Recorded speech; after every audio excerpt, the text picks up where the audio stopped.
Hi, everyone. This is Liz. I'm doing the legislative session in our conference with Andy Somerville, and I have Josh Klapperick from Minnesota, who's going to be talking to us about a lovely new feature that we all can use to engage better with our legislators here in the state. Just so you know, Josh is a licensed social worker in the state of Minnesota. He has 6 years of direct practice working with folks with severe and persistent mental illness, and has done a lot of great work there. And he is also a freelance website manager, support person, and he helps us here at NASW Wyoming get our website under control. So Josh is fabulous. So Josh, can you kind of help our members understand what voter voice is and how we can use it? Oh, definitely. Hi, everybody. Voter Voice is a new platform that NASW National is rolling out to all of the chapters as a way to ease engagement. Because as somebody that has worked in direct practice, I know that after a full day of clients, billing, paperwork, the works, the last thing I want to do is go read 5 hours worth of legislative testimony to know all of the bills and everything that are going through. So what Voter Voice ideally does is provide you kind of a cheat sheet of like, hey, here are the important things going through, and here's how you engage with them, providing language and texts and numbers. It provides multiple formats, whether that's emails, phone call scripts, or even tweets, such that you can engage however you want at whatever level of the legislation that the bill is currently at. The cool part is as we expand, we will also be able to create things like scorecards where you can go, hey, how much does my legislator vote with NASW's values? And you go in and you see, wow, he got 87%. That's really great. I get to send him an email telling him how happy I am that he continues to support social workers in Wyoming and the people that we serve. Whereas if he's got a 13%, we know that it could take some more advocacy, or we change our direction with him and which is the most valued direction. So that is kind of the basics of Voter Voice. So I have a couple questions for you. Definitely. So we here at NASW Wyoming, with your lovely help, we're going to get the framework set up for our members, right? Yeah. So that myself or maybe our intern can send a blast out to a specific region and say, hey, we would really like for you to contact your state senator or your state representative, and they're going to be able to do that super easy, correct? That is completely correct. On our end, we can completely narrow down who receives the blasts so that it's only, you don't get bombarded with inundated with emails. As somebody who is constantly clearing my email from all of the politicians and all of the places that want me to send an email, I need to know what's important and what is the most vital and what is going to have the biggest impact. So that is something that we can curate on our end. Okay, great. And then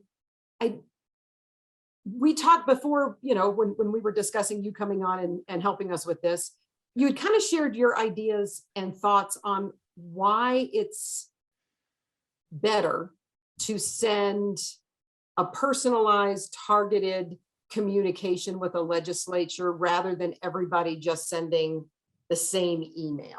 So can you kind of share your thoughts on why this is a good thing to do? Oh, without a doubt. The reality is legislators are busy. They will be the first to tell you that. For a lot of legislators, Minnesota is the example. It's part-time. They are working a full-time job. They have other things that they have to attend to even outside of session. But when legislation is in session, they're running from meeting to meeting to meeting. Like I met in person back in the before times with my legislators, and they were able to fit me in, but I had to come to them. I had to figure that stuff out. They were happy to speak with me, but they had a very very tight schedule. And so what the joys of voter voice is that it allows you to get like, hey, here are the points, here's the things to remember. But in order to have your message and your letter stand out for the legislative assistant that is more than likely reading it, it has to be personal. Yep. It has to be your experience, the experience of your clients, anything like that. And we can have like a nice like summarization paragraph in there, but it's the same way you or I would feel about getting a form letter from a politician. Right. You can tell when you got a form letter being like, "Dear Liz, it is very important that we stop this thing from," and you're like, okay, whatever. It just doesn't have the same impact. Whereas if it's like, hey, here is my client. My client's been dealing with this forever. They can't get any kind of benefits, and passing this bill would allow them to get that benefit. Just makes you a person and makes your story impactful and stand out in a way that 50 form letters aren't going to do. Right. I know I did my first legislative session, earlier this year because I'm new to this role. And we had a NASW member who lives in Riverton, I believe. He's a retired school social worker. And we had a very important bill that ended up not getting passed. And it was about providing a very specialized type of suicide prevention in schools. That would engage the students, not so much the teachers and the staff, because we all know that a 13-year-old is going to tell their friend that they're having these thoughts before they're going to tell, their basketball coach. But what we needed during this session is we knew that some stuff was going on, and it would have been so nice at that time for me to be able to just contact the folks in Riverton who said, hey, your state legislators on this committee, can you say, hey, I really support this, I think we need it, and just get it done that quickly. And when I met you talked to me about voter voice, and I'm like, oh, this is what we needed.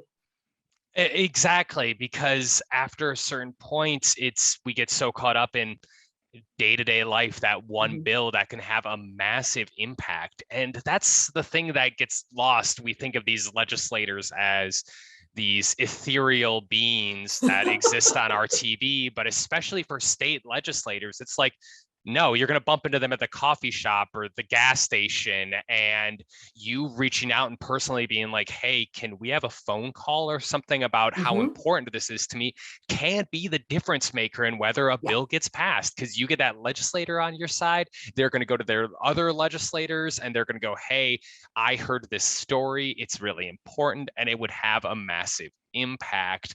And that's really how statewide legislation works. It's not generally those big campaigns. It's one person making the phone call and explaining why it's important and how they've seen the impact of something similar, or how they know that the gap exists.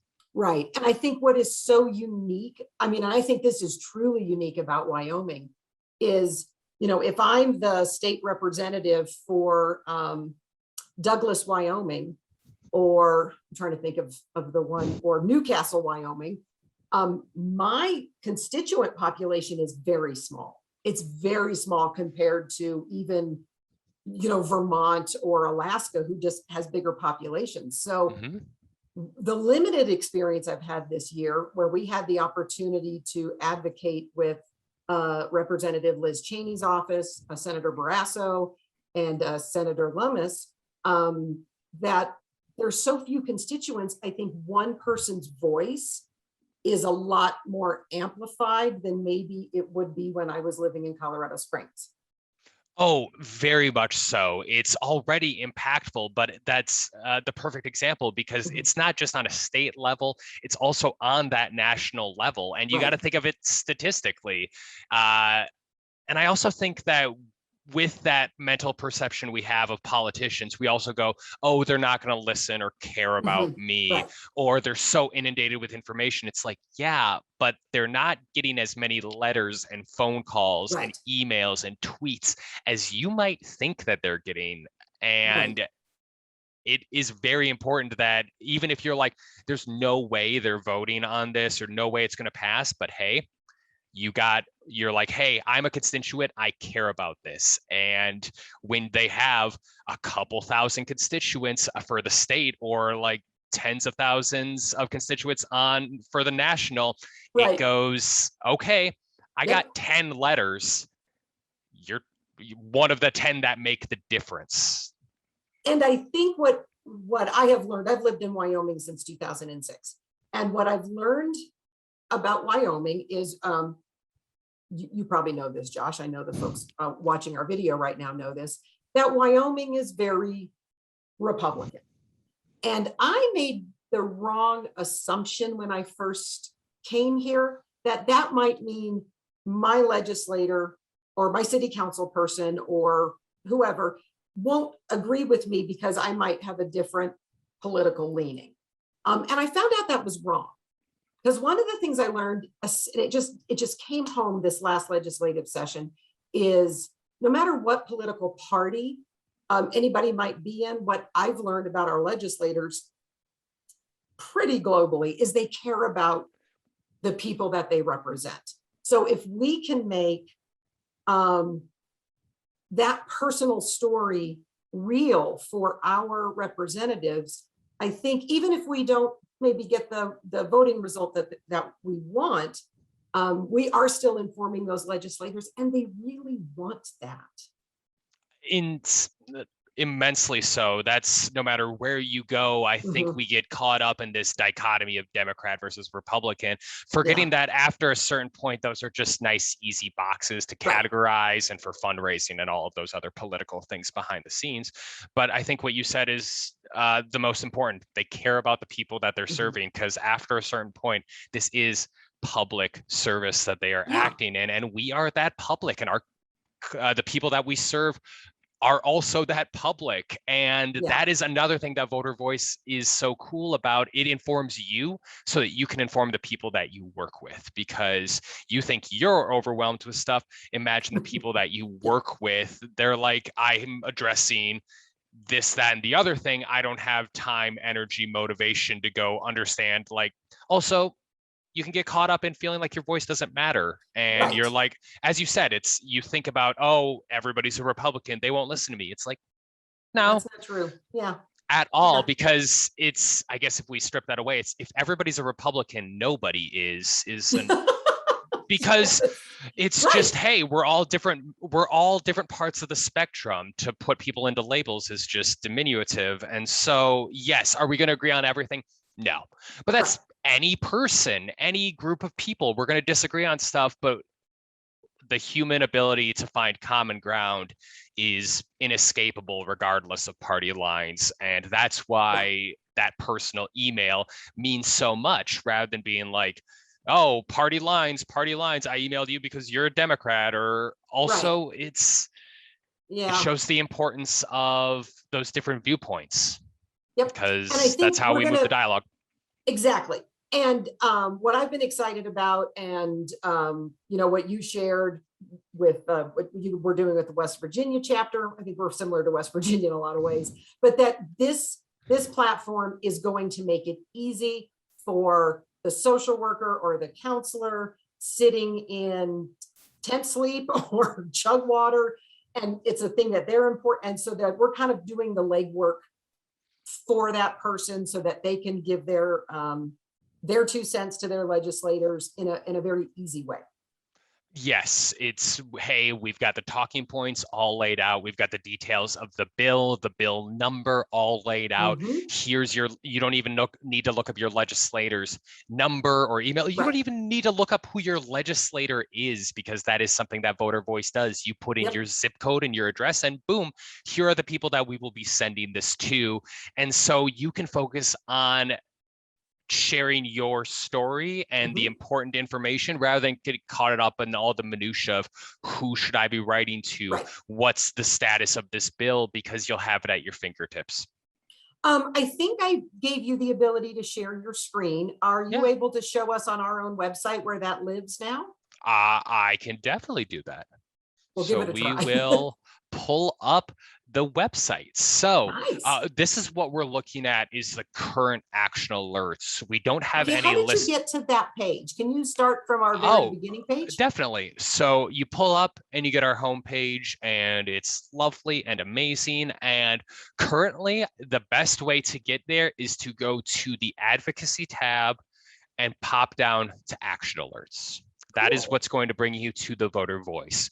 The most important thing I can say to everybody that wants to be involved with voter voice is to go here to sign up for alerts, enter your email, enter your zip code, and then you will be on the list to get alerts as they pertain to you. We aren't going to sit here and mine data like bigger organizations do and find your stuff, and then you're getting emails from somebody you didn't expect. Instead, it's like, hey, opt into this, and this is the easiest way to do so. And we will have action alerts. They will appear here, along with finding more about elected officials and candidates as that rolls around, and also keywords for legislation. It saves you the headache of trying to navigate the legislator's website, because if we all know that state and government websites are functional when they want to be, and they are not user friendly. So having this right at your fingertips with just a couple clicks is perfect. Yep. And thank you for sharing that. And then I just kind of want to end our lovely talk. And I'm so glad you came on to record, because you have been so helpful. But just to make sure everybody knows, this presentation is going to occur, I believe, on October 2nd. And this has just gone live. It's going to take us a little while to get it up and running. So kind of your best estimate for how long it'll take us on the back end to kind of get it ready for folks to be able to sign up. It is already ready for people to sign up. By the time that this will air, it will be nice and easy to navigate to the voter voice page and to add your information to sign up for when we have alerts and blasts coming your way. As far as that goes, that is going to be an ongoing process. It's whenever you have stuff, it is very easy. And that is something also that the people viewing this can help with. If there's something direly important that you know is coming up that the chapter may have missed or hasn't had gotten around to, toss Liz an email and we will sort that out and get it up as soon as possible. And also just know that what is important to you is important to probably other people. You're not in a void. So let's get that communication going. Awesome. Well, Josh, thank you for coming to us and all the help you've given to our chapter and to me these past couple of months. Just to get a little plug out for Josh, because he's the unicorn. He's a social worker and he knows how to operate a computer. So I'm going to go ahead and sign off, and I will be talking to you soon. And everybody, I hope you all can get excited about this feature. I know you guys have let us know through our membership survey that being able to engage in the legislative process and advocacy was one of the things you really wanted from our chapter. So we hope this can help facilitate that. All righty. Well, you have a lovely day, Josh, and I'll talk to you soon. You as well. Thanks, everybody. Yep. Bye-bye. Bye.